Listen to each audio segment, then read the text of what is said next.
Amém, irmãos? Amém. Hoje nós vamos estudar o livro de Obadias, né?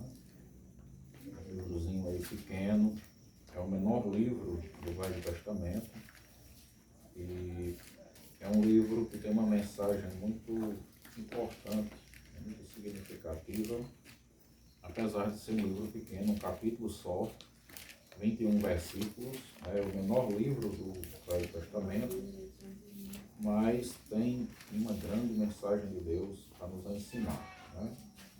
Nós vamos fazer aí uma leitura que fala sobre os pecados e o castigo de Edom, né? O livro de Obadias é uma visão ou uma profecia que foi dada ao profeta Obadias com a finalidade, né, de trazer, de anunciar, de proclamar a vingança de Deus contra o povo de Edom, né, que era uma nação que vem ainda da descendência de Abraão, mas que havia se rebelado contra Deus, né, que tinha pecado, que tinha desobedecido a palavra do Senhor e que criou um conflito muito grande, né, com a descendência de Jacó, né, com Jacó. Então, ele diz assim: visão de Obadias, assim diz o Senhor Deus a respeito de Edom.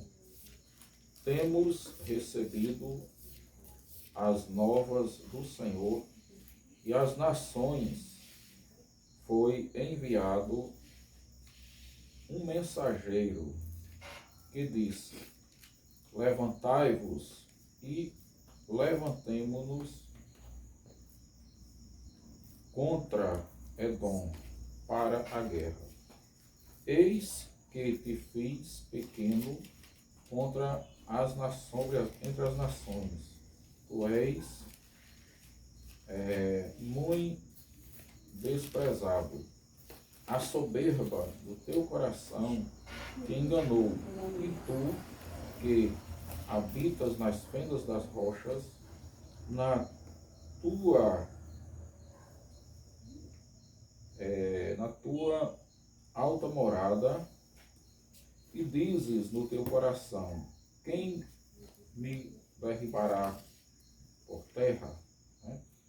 Então, esse texto, a primeira parte aqui do livro, né, mostra o anúncio da profecia do profeta Obadias, quando ele começa a questionar esse povo, né, edomita, né, que era um reino que ficava ao sul de Judá, e eles vinham da descendência de Esaú, né, é o povo da Terra Vermelha, que se refere àquele momento em que Esaú, ele, quando chega do campo, né, ele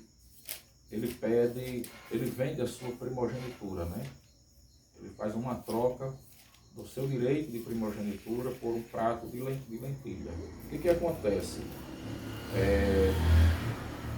Havia uma rivalidade, né, entre esses dois irmãos, Esaú e Jacó, e essa rivalidade ela vai ter uma repercussão nos seus descendentes. São duas nações que vão se desenvolver, os edomitas, que são os descendentes de Esaú, e os hebreus, né, os israelitas, que são os descendentes de Jacó. E aí o que acontece? Em um certo momento, os inimigos de Israel, eles vieram contra Israel, né, contra Jacó, inimigos de Jacó, que é a mesma coisa de Israel. E os edomitas, eles se aliaram aos inimigos de Israel. Ou seja, eles eram irmãos, os povos irmãos, e um dos irmãos se alia ao inimigo contra o outro irmão. Esse é o motivo principal da escritura do livro. né? Porque isso provoca a ira de Deus, e o livro de Obadias ele vai trazer como uma lição para nós. O que ele nos ensina é que a justiça de Deus, ela acontece, né? A lei da semeadura, o que o homem planta, o homem colhe. O mal que se faz aos outros, ele retorna para a gente. Então esse é o versículo 15, né? Que é a lição, o versículo chave, é o principal de todo o texto de Obadias, que diz assim: porque o dia do Senhor está prestes a vir sobre todas as nações. Como tu fizeste, assim se fará contigo. O teu mal feito tornará sobre a tua cabeça. E tem outros textos também, né? Porque o que acontece? Eles, se você olhar aqui nos versículos de 12 até o 14, quem tem a letra maior aí, se desejar ler, né? Eu poderia ler esse texto em voz alta. Mas se tu não desvia olhar com prazer para o dia de teu irmão e no dia do seu infortúnio, nem alegrar-te sobre os filhos de Judá no dia da sua ruína, nem alargar a tua boca no dia da angústia. 13. Nem entrar pela porta do meu povo no dia da sua calamidade. Sim, tu não desvia olhar satisfeito o seu mal, e no dia da sua calamidade, nem lançar a mão dos seus bens no dia da sua calamidade. 14. Nem parar nas encruzilhadas para exterminares os que escapassem, nem entregar os que lhes restassem no dia da angústia. Tudo bem. Então o que nós vemos aí nesse texto, né? A repreensão do Senhor através do profeta Obadias, que vai mostrar o motivo pelo qual Deus se irou contra os edomitas, né? Eles fizeram acordo com o inimigo, traindo seu irmão, e aí, quando o povo de Israel foi derrotado, né, pelos seus inimigos, eles celebraram, eles festejaram. Você olha aí no versículo de número 12, que diz que eles não deviam ter olhado com prazer para o mal do seu irmão, né? Eles se alegraram, eles se sentiram muito felizes com isso, eles festejaram, eles comemoraram, né? A gente sabe que muita gente faz isso hoje, né? As pessoas, elas têm prazer no mal das outras, elas desejam o mal das outras. Quando não gostam de alguém e acontece alguma coisa, elas festejam, né? Elas celebram, se alegram. E aqui diz que além deles terem se aliado aos seus inimigos, quando o seu irmão Jacó, né, foi derrotado ali, eles tiveram maior satisfação, a maior alegria. E isso provocou a ira de Deus. Fez com que Deus levantasse a guerra contra eles. Quando vocês vão ver lá no versículo 1, ele já diz assim: visão de Obadias, assim diz o Senhor Deus a respeito de Edom. Temos ouvido as novas, né, do Senhor, e às nações foi enviado um mensageiro que disse: levantai-vos e levantemo-nos contra Edom para a guerra. Então a mesma guerra que eles planejaram, que eles ajudaram, que eles contribuíram para que viesse sobre o seu irmão, né, que no caso eram os seus inimigos, porque eles tinham esse ódio na coisa já espiritual, né, que não deviam ser inimigos, mas eram inimigos ali. Eles levaram adiante esse ódio ao invés de viver a comunhão, ao invés de viver o amor de Deus, né? E aí Deus vai e levanta contra eles, por quê? Porque Jacó era o seu escolhido. Então o livro de Obadias, ele vai mostrar essa situação do Deus que faz justiça, né? Deus que defende o seu povo, que levanta o mal que alguém planeja contra o povo de Deus, Deus faz vir depois contra aquela pessoa ou aquele povo, né? E ele faz justiça trazendo a paz para o seu povo, porque para Judá, lá na frente, ele promete, né? Deixa eu ver, a partir do versículo, acho que é 17, alguém veja aí para mim, por favor. 17. Mas se no monte Sião haverá livramento, ele será santo. Os da casa de Jacó possuirão as suas herdades. Aqui está.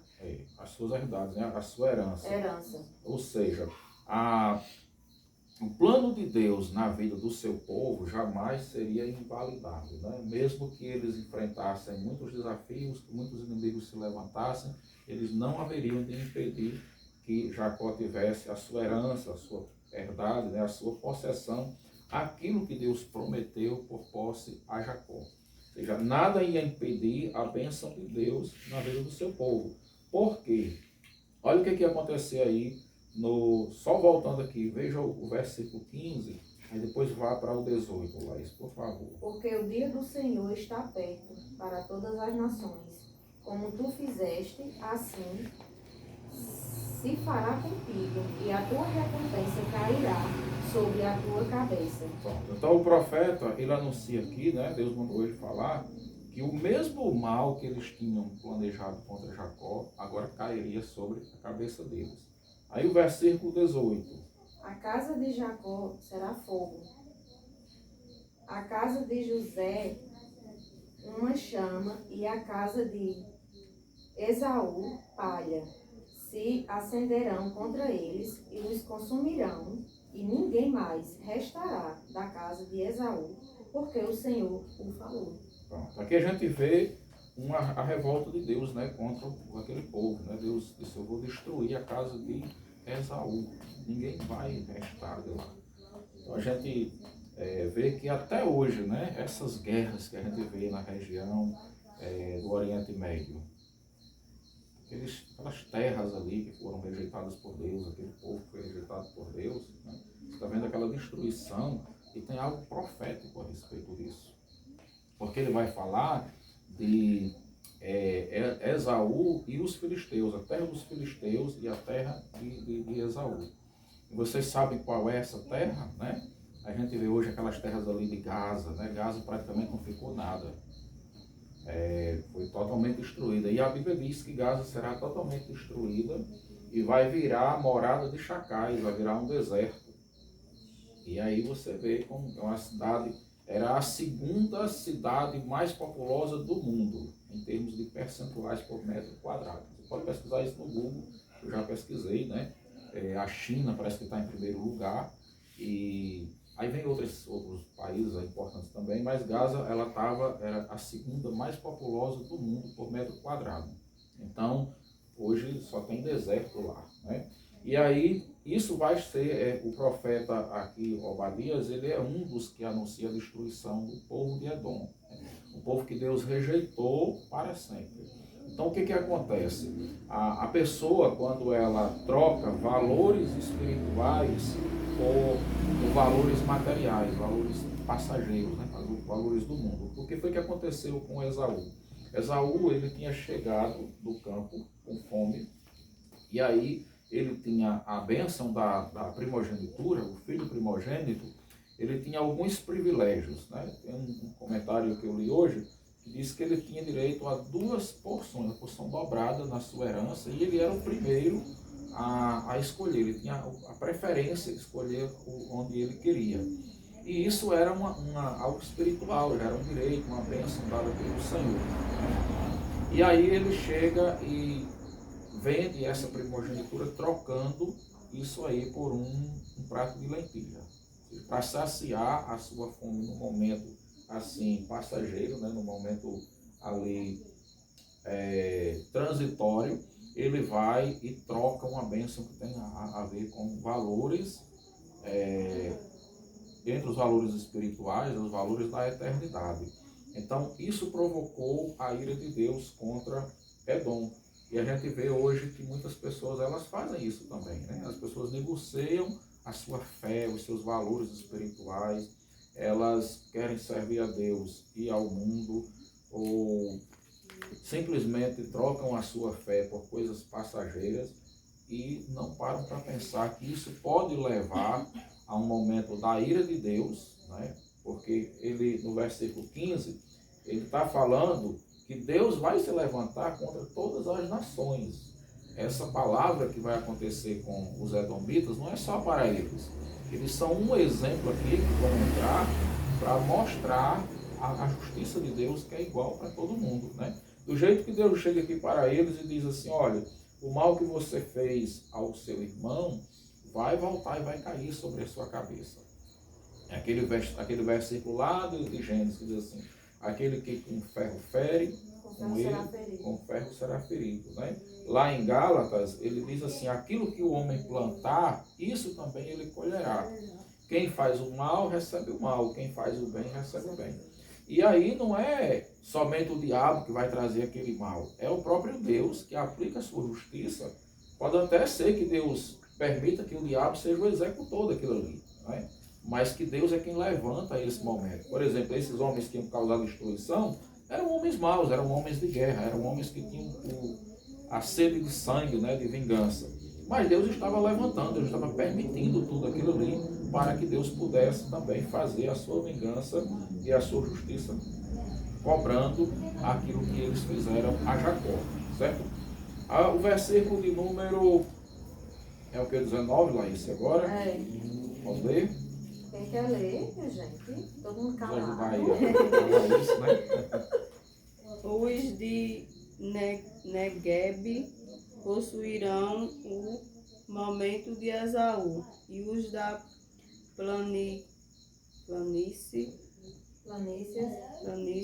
dos filisteus possuirão também os campos de Efraim e os campos de Samaria, e o Benjamim possuirá Gileade. Pronto, né? Então você vai ver aí Deus desterrando eles, né? Deus está tomando deles as suas terras, as suas propriedades para destruí-los e entregar para outros. A Bíblia diz que Deus ele toma do ímpio e dá ao justo, né?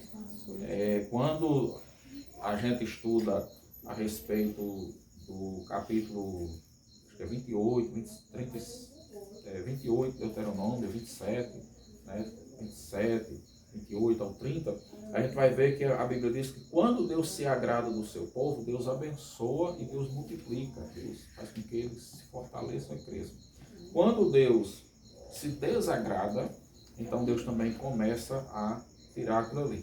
E aí Deus estava dizendo que ia tirar as terras de Esaú e as terras dos filisteus, né? E daria essas terras aqui aos israelitas, né? Aos hebreus, aos descendentes de Jacó ali. O próximo versículo, versículo 20. E os cativos deste exército dos filhos de Israel, que estão entre os cananeus, possuirão até Zerefate, e os cativos de Jerusalém, que estão em Zerefate, possuirão a cidade do sul. Certo. Versículo 21. E levantaram-se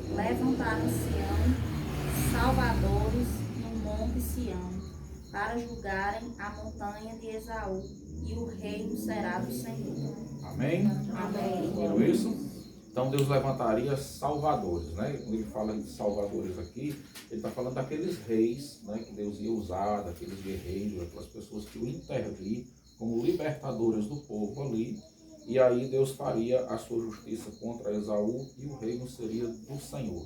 E Deus ia entregar a um povo que honrasse a Deus, que temesse a Deus, que servisse a Deus. Então qual é a lição que nós podemos tirar desse livro de Obadias? Vocês puderam perceber aqui. Que a gente não deve, né, plantar o que plantar, recolher. Se plantar o mal, recolher o mal. A justiça de Deus, né? Um Deus que ele zela por fazer justiça, em retribuir a cada um aquilo que a pessoa planta, né, que a pessoa faz. O que mais? Não se alegrar, né, com a tristeza dos outros, né? E também a gente não querer para os outros o que a gente quer para si mesmo, né? Exatamente. Essa aí é a ética de Cristo, né? Jesus, ele, lá em Mateus, ele vai dizer, como é que você sabe quando o que é certo para o outro? Alguém pode perguntar, como é que eu sei o que é certo para o outro e o que não é? Então ele vai dizer assim, aquilo que você não quer para você, você acha que não é bem para você, também não queira para o outro. A melhor forma da gente acertar é a gente olhar por esse princípio aí. Porque ninguém quer algo mal para si, né?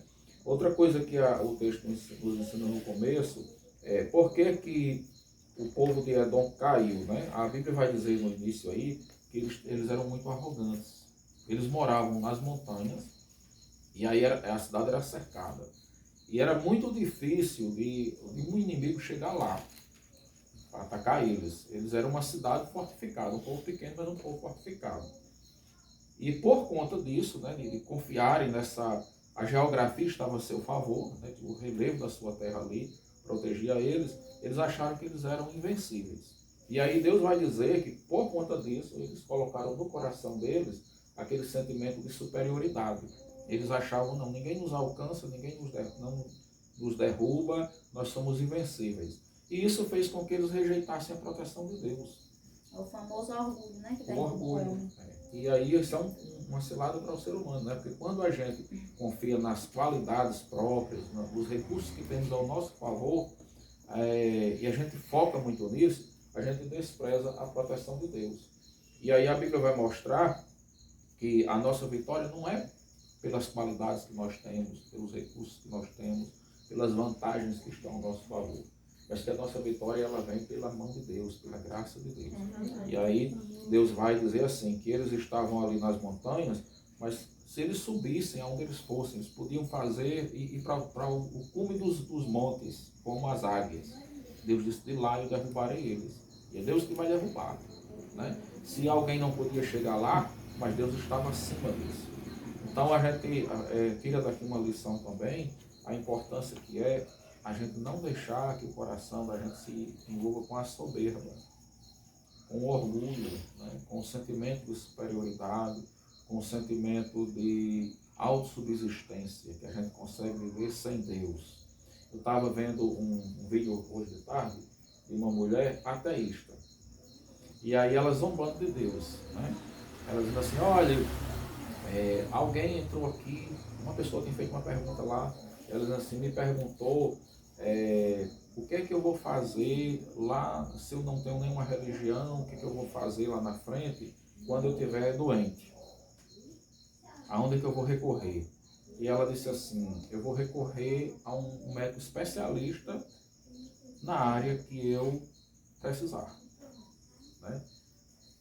Ou seja, ela estava querendo dizer que ela termina dizendo assim, não iria recorrer a Deus, não precisa de Deus. Não precisava, mas era só do especialista. Era só do Desde especialista. que o especialista já precisa de Jesus para também estar ali com ele. Mas aí tem várias doenças Quem é que vai que dominar os especi- com ele? Tem várias doenças que os especialistas, nem os especialistas podem. Exatamente. Eles Às vezes dizem ele descobre, faz o diagnóstico bem certinho, Mas não tem a poder. pessoa saber do que vai morrer, né? Mas Não não tem consegue. poder. Eu vejo muito. Inclusive aconteceu o caso do médico agora. Essa semana mandar a mulher para casa, porque não vai para casa. Vai ficar em casa e esperar a hora. Então você veja como as pessoas que elas entram por esse caminho do ateísmo, elas pensam que são inteligentes, são sábias, mas elas mesmas demonstram a tolice delas, né? Elas deixam de confiar no Deus que está acima da ciência, está acima do médico, está acima do poder da doença, que tem nas mãos o poder da vida e da morte. Aí elas desprezam Deus e colocam o médico acima de Deus. E, como se ela dissesse assim, que ela recorrendo ao médico, quiser fazer assim, ela tem o dinheiro para pagar a sua consulta, para fazer o seu tratamento, então pronto, ela não precisa de Deus, não precisa de ninguém. E não sabe ela que se não for Deus, o médico não resolve, o dinheiro não resolve, o remédio não resolve. Foi o caso daquele ator que fazia A Minha Mãe é uma Peça. Ele zombou, mãe viu aquele vídeo? Zombou de Deus. Na época do Covid. Que se ele precisasse, ele tinha com que bancar, pagar aqueles oxigênio, né? Adoeceu do Covid e morreu. E ficou aí a herança, né? Milionária. E precisou, pagou, com E certeza. não serviu. mas não serviu. Porque Deus disse, você vai, meu filho. Ele não vai ficar aí, não. Exatamente, né? E ele não Então, define quem somos nós, nem para onde a gente vai. É verdade. então, assim, esse texto aqui no início, principalmente no início aqui, nos versículos de 1 ao 4, ele vai mostrar isso. Se alguém quiser ler aí, leia por favor aí o versículo de número